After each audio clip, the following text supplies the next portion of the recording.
So like myself, I'm sure you guys have heard Bitcoin has been crazy the last couple months. People are getting rich off of it and you guys want to cut for yourselves.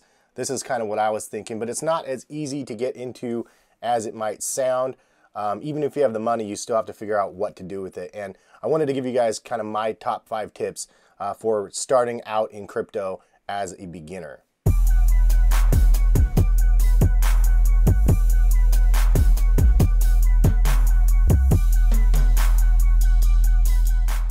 What is going on, guys? Hes here, collectivekicks.com, and I know this isn't a sneaker video, but it's one that I thought it would be fun to do because I'm investing a ton of time researching crypto and altcoins and Bitcoin and trying to understand that market, which is very, very, very difficult to understand. So I've been wanting to get into Bitcoin for a while now, and December was obviously a huge month. It hit 19,000 a coin for Bitcoin, and then there was some altcoins that I didn't really understand what those were, and those are just alternatives to basically Bitcoin, and they're much, much lower prices, and some of them have a lot of market cap as well. But anyway, there's a coin that was called Ripple that was at 22 cents, and I wanted to buy it then.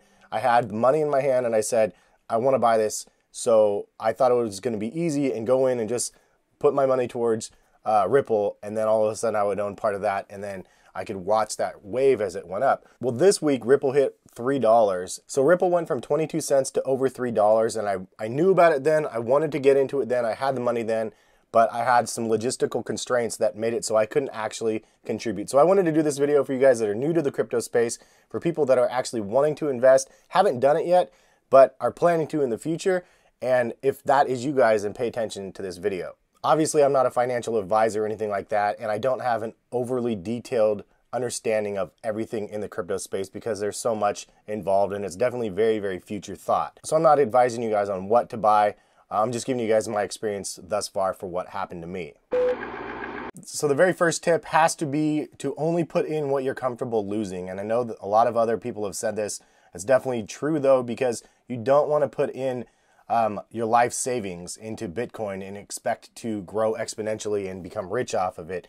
I mean, that is like obviously awesome if you could do that, but the reality is if you lost everything, you would lose everything. So you don't want to put yourself in a financial constraint because you want to jump on this Bitcoin craze. In a way, this is sort of like gambling because you don't have really much control over the market. I mean, it's sort of like putting everything on a roulette table and it can go one way or the other. I personally maximize my 401k, my Roth IRA. I have a couple of houses, and obviously sneakers can be an investment too. So diversification is good. You don't want to throw everything into one thing.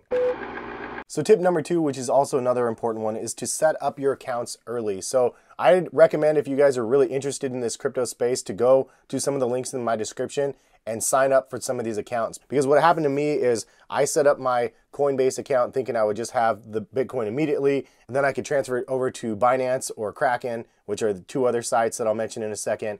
And then I can go ahead and make the purchase for Ripple, and it just doesn't happen that fast. It took me 10 days to transfer money from my bank account to the Coinbase account because traffic was super, super high. So if you get in when it's really, really hot, it's a little bit hard and it's a little bit too late because they're going to be really, really slow. So if you guys want to sign up for Coinbase though, use the link in my description. I actually get $10 free from Coinbase, and you get $10 free once you contribute $100.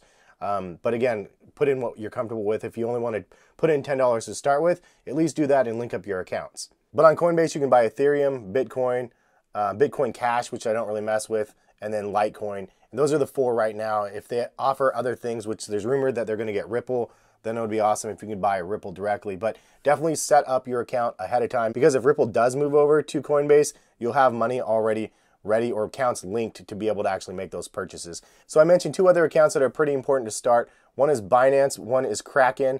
Binance, you can pretty much do everything on directly there, so you can choose which one you want to do. But basically, there's only certain altcoins that are available on certain sites. Kraken has Ripple, Binance has Ripple, but Binance also has Tron, which Kraken did not have. So if you want to get into specific coins, you need to go to the sites and see which coins they actually offer and then sign up for the accounts. But it's important to sign up ahead of time because both of these sites have some sort of a verification process where you have to show your ID, give them your address sort of information, and basically identify yourself as an individual.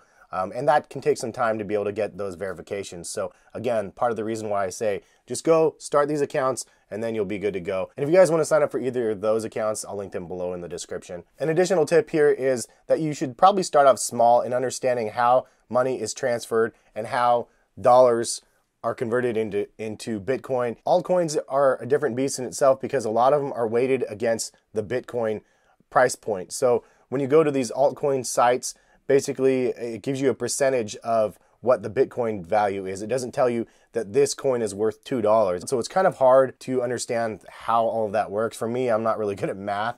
So seeing all the crazy numbers, I'm like, dude, just tell me a price point. But it is a little bit confusing. So when you're transferring money around for the first time, you might transfer more, you might transfer less than what you're expecting because they're all percentages and stuff. So definitely try to mess around with it a little bit with smaller portions before you go in and dump everything into something just because you're hearing people talk about it.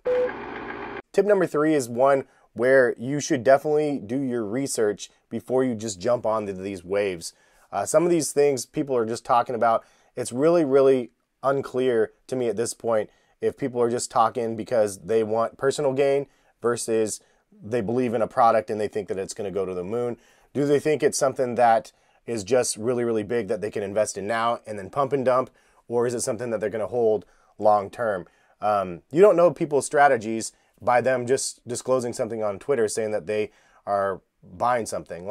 So you probably should do your research on what that coin is and what that company is all about before you invest into it. And you probably should determine your own strategy, whether or not you're going to hold on to the coin or hodl, I guess they say. It's hilarious. Or are you going to be one of those people that buys and sells at peaks? But it's important to know what strategy you want to work with before you go out there and start investing. And I gotta say, from all of the research I've seen from all these YouTube videos, the crypto clickbait is probably worse than the clickbait on sneaker YouTube videos.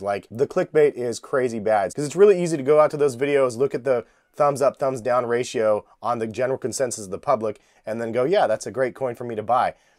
I don't really recommend you doing that. I recommend doing a little bit more research first. Because at the end of the day, a lot of this is just hopes and dreams. We don't know where a lot of this technology is really going yet. We just know that it's going. Also, some people would recommend diversifying your selection. So if you have $500 to put into crypto, which I tweeted out the other day, I said, what altcoin do you buy? And a lot of people said specifically certain coins. Some people said diversify it and split it into 2 different things. Buy some Ripple, buy some Cardano, and then split it. That way, if you lose everything on this one, you might have a gain on this one. There's lots of different strategies out there, and if you do some research, you can figure out which one suits you best.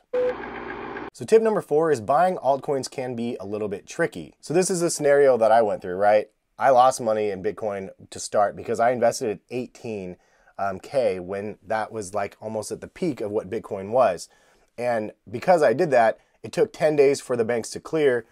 Bitcoin went down to 14. So there was a $4,000 gap between what I bought and current market price of Bitcoin. That's not a very good start because now what do? Wait till it goes back up to 18 and then decide to buy the altcoins? Or do I just buy the altcoins now at that loss from what I already lost from the Bitcoin, which is a significant amount? And just so you know that you don't have to buy a $18,000 Bitcoin. You can buy percentages of that Bitcoin if you didn't know. But by the time I actually got my deposit into Bitcoin was down. So do I wait again for Bitcoin to go back up and then decide to invest some of that Bitcoin into altcoins, which at that point, some of those altcoin waves might have been completely missed, which is exactly what happened. I wanted to put it into Ripple and I waited because I was waiting for the value of the Bitcoin to go back up. Or on the opposite end, you just take your loss and start putting money directly in and just lose the money directly off the top, which is ultimately what I ended up doing because Bitcoin didn't go back up to 18, but I wanted to invest that into other things.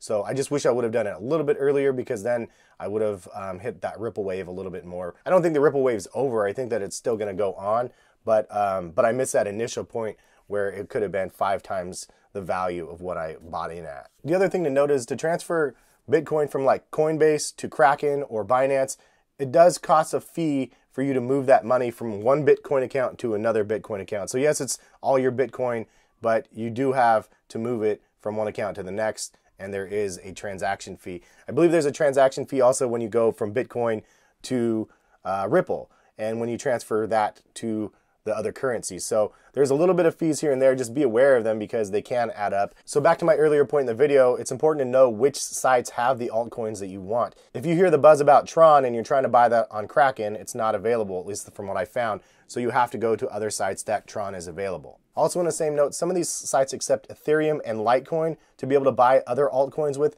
but most of them just use Bitcoin. So just keep that in mind. I think Kraken does not offer Ethereum to be able to buy like Ripple. So I transferred Litecoin from Coinbase over, and then I had to go ahead and transfer that Litecoin to Bitcoin and then transfer it to Ripple. So it's kind of weird, but you have to pay attention before you decide to go in and do it. Once you see what the currencies are for the ones that you're wanting to buy, it will make it a lot easier, but definitely just research it. I'm not going to do a tutorial on how to use those sites. There's a lot of those tutorials already out there. They are a little bit tricky to navigate through, I will say, so it's worth actually investing some time.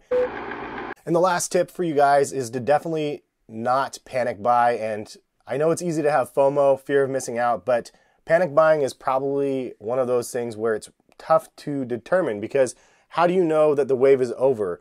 Is it too late to jump in on Ripple? Is it too late to jump in on Tron? It just depends on what your strategies are. So it's really easy to have FOMO, but all you can do is try to just do the best you can and determine when the best time is for you to be able to invest in something. As I mentioned in all of these other tips though, you just got to set yourself up for that success and make sure that you're not just panic buying and going in and trying to do all these crazy things and transfer a bunch of money around for the first time in sites that you've never transferred money around. You want to try to set all that up ahead of time so you have a feel for what you're doing so you don't make any big mistakes. Anyways, those are my beginner tips for those people out there that have maybe just started to get into it or wanting to get into it and haven't actually done it yet. Hopefully it's been somewhat helpful for you guys so you're not making the same mistakes that I made. Shout out to my friend Lena for helping me with some of this stuff. Shout out to T Blake. Shout out to Franelations. There's a lot of people out there in the sneaker space that is just trying to diversify and have fun with the crypto space, and I'm one of those people that jumped on board. And you know, it's never too late to jump on board. Same with sneakers. A lot of people are like, oh, this person didn't start collecting sneakers till last year. You know, you don't have to be the oldest sneakerhead to have some appreciation for sneakers. You don't have to be the oldest crypto person to have an appreciation and try to want to learn and invest in this space. But hopefully these tips have been helpful for you guys. Thank you guys for watching. If you guys, again, want to sign up for any of these sites, check the links in the description. And happy cryptoing. If I missed any tips, leave a comment in the comment section on beginner tips that you guys would leave for other people. And thumbs up those comments if you guys like them. Thank you again for watching. Have a good one. We'll catch you guys for actual sneaker videos again soon. Peace, guys.